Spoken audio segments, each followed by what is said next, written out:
welcome to Leaders of Tomorrow, ETNA's special initiative that celebrates the undying entrepreneurial spirit of micro, small and medium enterprises. Here's what we have lined up on the show for you tonight. On our Insights segment, I'll bring you a conversation with Lifespan. And on Bright Sparks tonight, we're featuring SMI-coated products and the Indian Art Studio.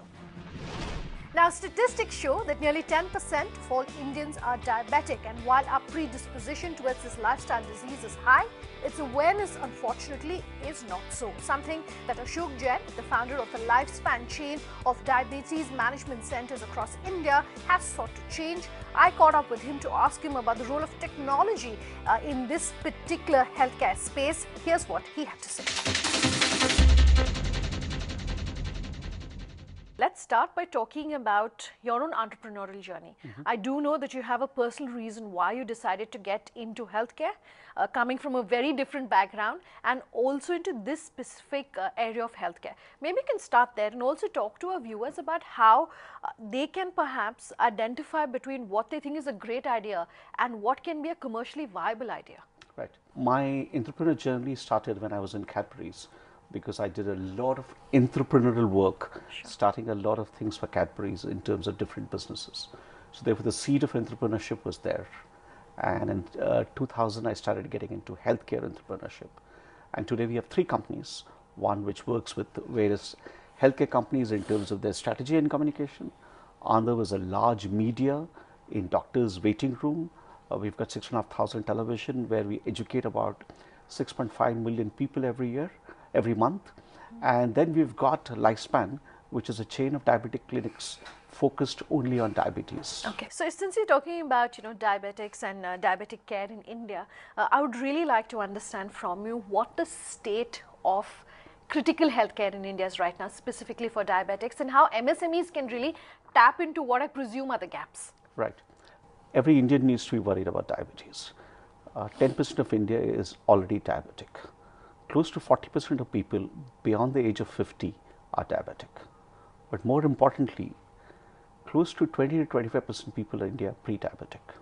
What it means is 1 out of 3 Indian is either diabetic or pre-diabetic, which means every Indian has to be really, really worried about diabetes, because 1 out of 3 Indian is suffering from either diabetes. What makes us so prone to diabetes then? Few things. One is a genetic conditions. It's well known around the world now that Asians of this part of the world have a genetic we have a diabetic gene. Okay. The second thing is the sudden affluence which has come to us in terms of eating junk food and sitting a lot and also not sleeping well. So I think this all contributes for us to becoming diabetic.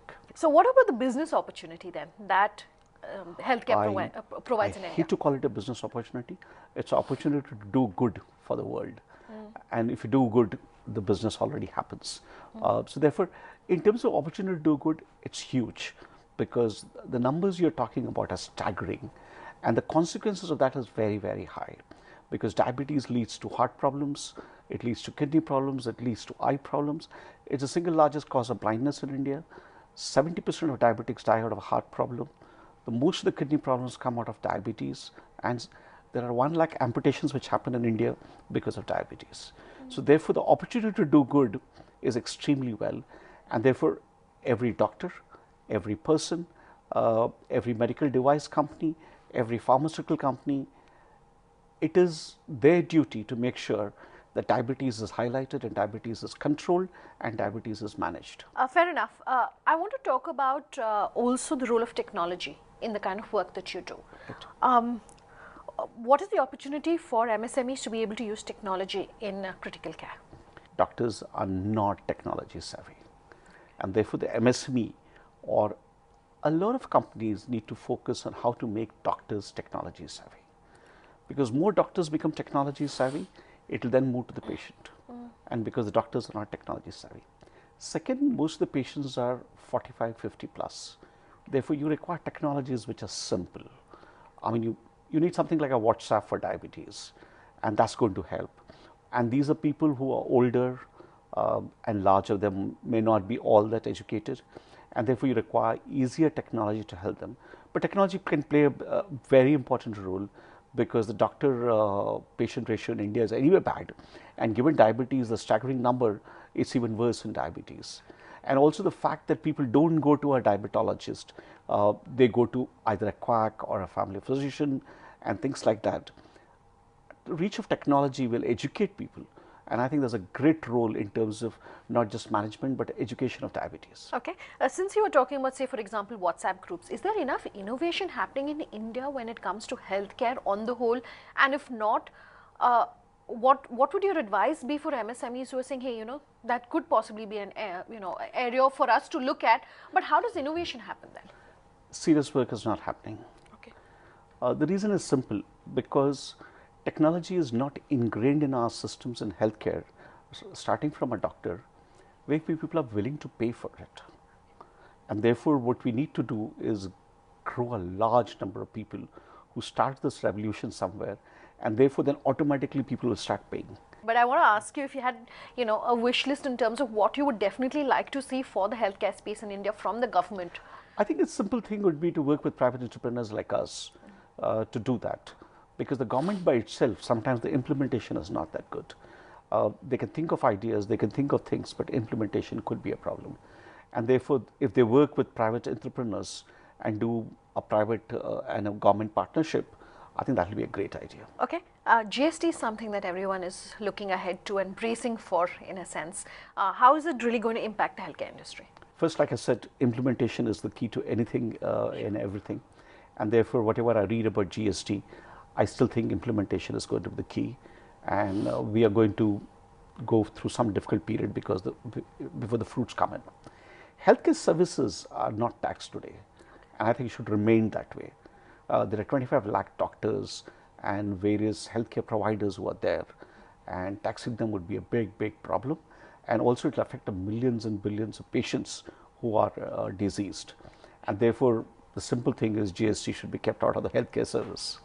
What lessons, if any, can India learn from developed countries when it comes to healthcare, or are problems in India unique and therefore the solutions for India are unique? We can only get inspiration from abroad. You can't get that model and start working in India, because like you said, it's not just the Indian problems are unique. Indian solutions are also to be unique, because like any other country, we are unique in our way of thinking, in our way of doing things, in our culture, in our methodology, and therefore we need to create Indian solutions. Yes, we can get inspired by what's happening in the developed world, but I think there will have to be Indian solutions to it. Okay, speaking of what's happening globally, the Indian economy, we have a lot in terms of the economic calendar this year. There's a lot that's happening in the globe as well. What, if you had one piece of advice for our viewers, should they be doing in terms of insulating themselves from the changes that are happening in this very volatile time? It's very difficult. I mean, all these black swan events which happen, you can never insulate yourself from them. I think the only way you can do is to earn more and to save more. I don't think I'm an expert in this area at all. And the way the economy is moving so fast, it's very difficult for anybody to keep pace with it. You will only have to respond to it rather than saying, I can do something about it. One of the things, in fact, I think that we should talk about, Ashok, is you've been reeling out statistics which are very scary. Is there anything that needs to be done urgently in the field of education about diabetics? Should it start at the school level? Should it be higher? Absolutely. And how do entrepreneurs really work in that area? Absolutely. Education is the key to diabetes. And therefore, Lifespan is actually a joint venture with Times of India in terms of educating people and doing that kind of work. The key is educating, and right from the school level, if education happens, you can do. So a lot of entrepreneurs can actually build business models around in terms of educating people only on diabetes, and I think that will help a nation a lot. Before I let you go, any success mantras that you'd want to leave our viewers with that has really held you instead, and you would love for our viewers to be able to emulate that? Oh, those are all cliched words like passion, hard work. I think the biggest one is improvisation every day. Okay. I think the one thing which we need to look at when we start a business is plan A, plan B, plan C never works.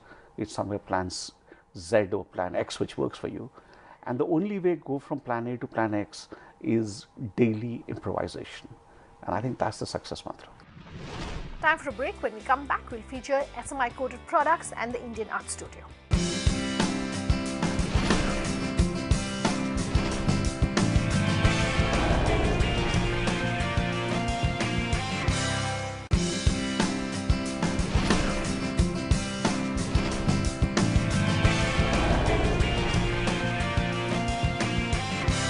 Welcome back. You're with us here on The Leaders of Tomorrow, and tonight we're featuring SMI coated products and the Indian Art Studio.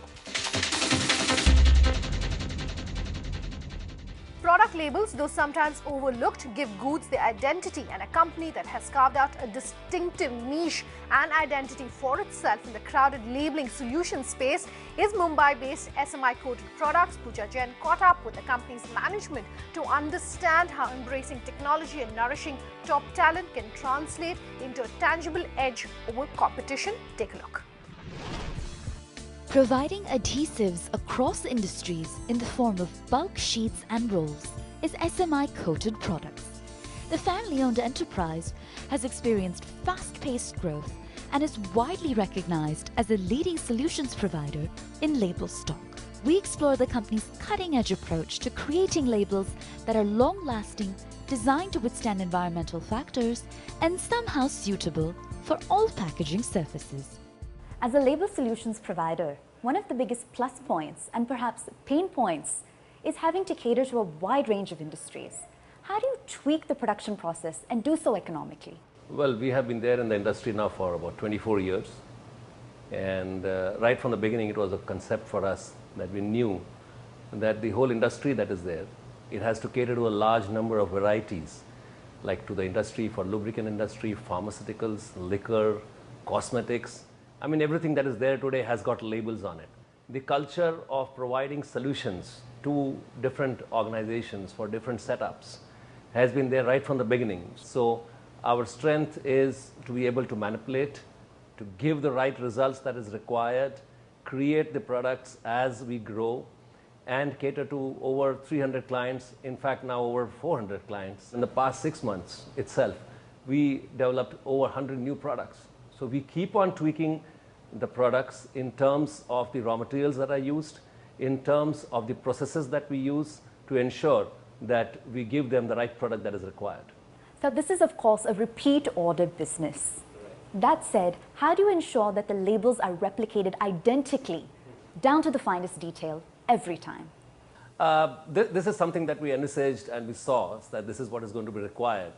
And somewhere around 2003, 2004, we realized that as the company is growing, as the business is growing, as things are progressing, the requirement for it of it being consistent, of being able to provide the solution every time is going to be more and more critical. And that's where we incorporated and started the process of implementing the ERP.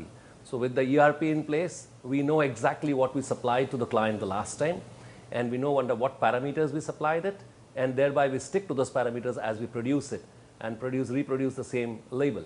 If you look at the tagline of SMI, it says consistently relevant solutions, and that's the key to what we are doing till now. Well, on the flip side, how do you accommodate custom orders from clientele in a way that's viable financially? Business is not just economies of scale. Business is also of passion, and the passion is what drives any company. And it has been our passion to provide different solutions. We learn as we progress, and we continue to involve everyone in the organization to produce new products and to produce them economically. We have different set of machines, ones that we are capable of producing smaller volumes, one which produce larger volumes, and thereby the developmental products are produced on the smaller machines, and we maintain the economies of scale because of that. Due to the sheer nature of your business, the products, the servicing, the delivery, it all has a huge environmental impact. How do you prioritize going green internally? The whole team is constantly encouraged, first of all, to ensure that wastages are reduced.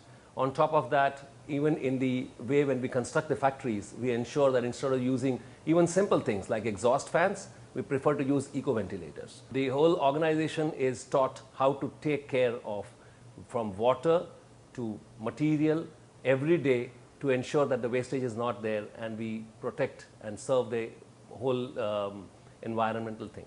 We have also gone ahead and we have planted about 15,000 trees as our contribution to the economy, to the environment. We intend to continue to do that year after year, to plant trees, because most of our products are wood-based. About 90% of them come from paper, so they are wood-based paper materials, and that's the way we are contributing to it. And what does it take to establish and maintain an edge in this business, especially when it comes to competing with our global counterparts? The first thing is that to every company that starts off, it starts off as an entrepreneurial company for whom the chief concern is simply a source of living. Passion has to come to grow forward, to take things ahead. That's the whole key for us. Passion to grow, passion to contribute, and passion to take the name of the country forward and show that whatever is done by anyone in the world can be done by an Indian, if not better, at least equal to that.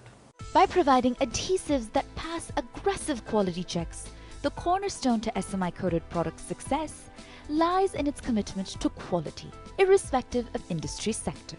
By leveraging advanced technology to deliver industrial strength label stock solutions across geographies, consistently in line with client specifications, the company has discovered what sticks.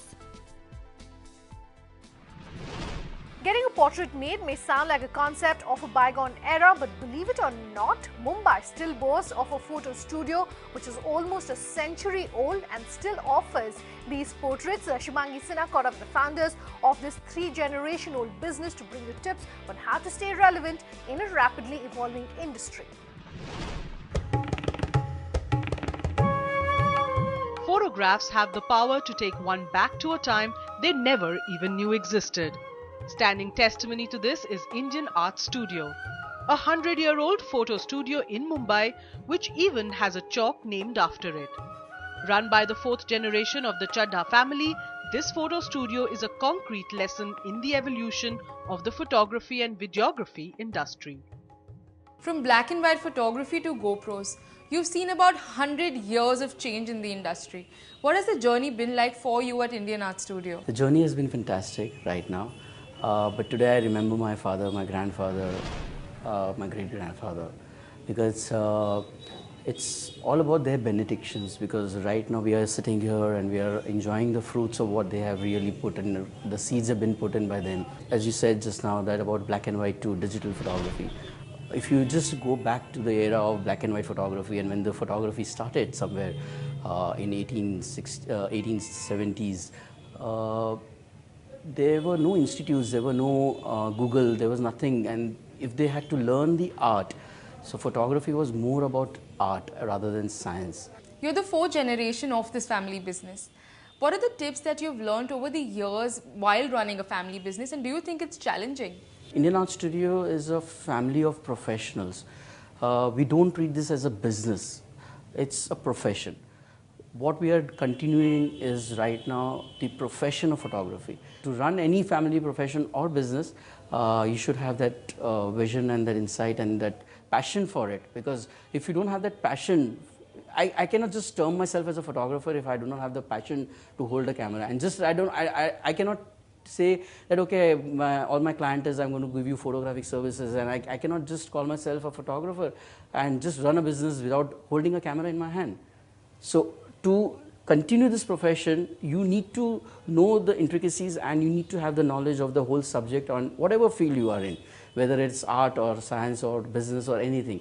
You need to know the inside and out of the whole profession. While you have a beautiful studio in Mumbai, how have you been able to create an online presence for yourself as well so you can connect with the younger audience better? We were the pioneers into the first persons in the photography industry that we started with a website where we had online selling of photographs. 2006, 2007, we had already started with online selling. So that was the time when we were the pioneers to start with online selling of photographs.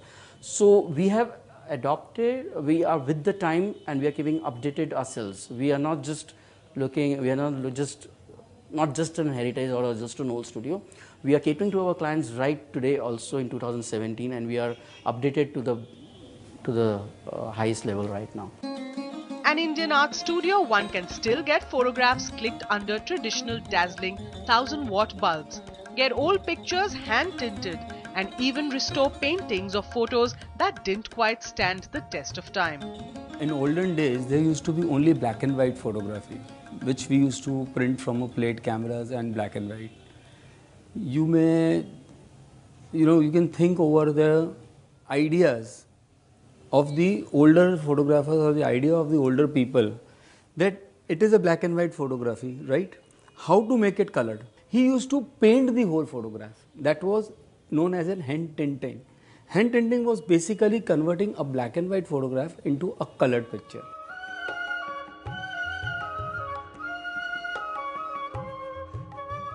Now, some photographers like to focus on their core competencies, whether it's wedding photography or event photography.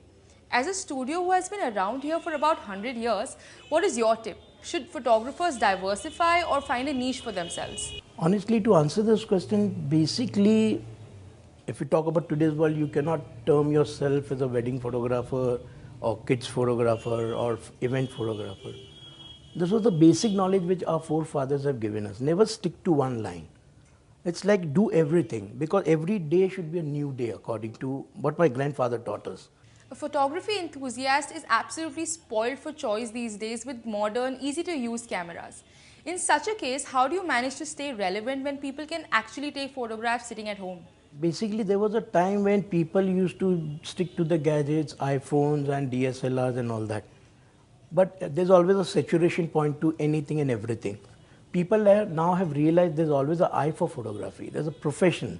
See, man behind the camera is more important. So basically, our industry is totally and wholly surviving on service and quality. And basically, the eye for that subject, that's more important. The Chadha family is all set to celebrate the historic studio's centennial in December 2017. And a visit to the studio guarantees to leave one charmed with its vintage feel and commitment to the art of capturing moments. With that is a wrap on this episode of The Leaders of Tomorrow. We've brought you tips and insights really on the healthcare space in India. If you have any comments or any feedback for us, do write in to us at leadersoftomorrowtimesgroup.com. You can reach us on social media by using the hashtag LOT. You can tweet at me personally at Sunanda_J or call us on that number you see on your screen. We promise to have all your questions answered. Thanks for watching. Have a good night.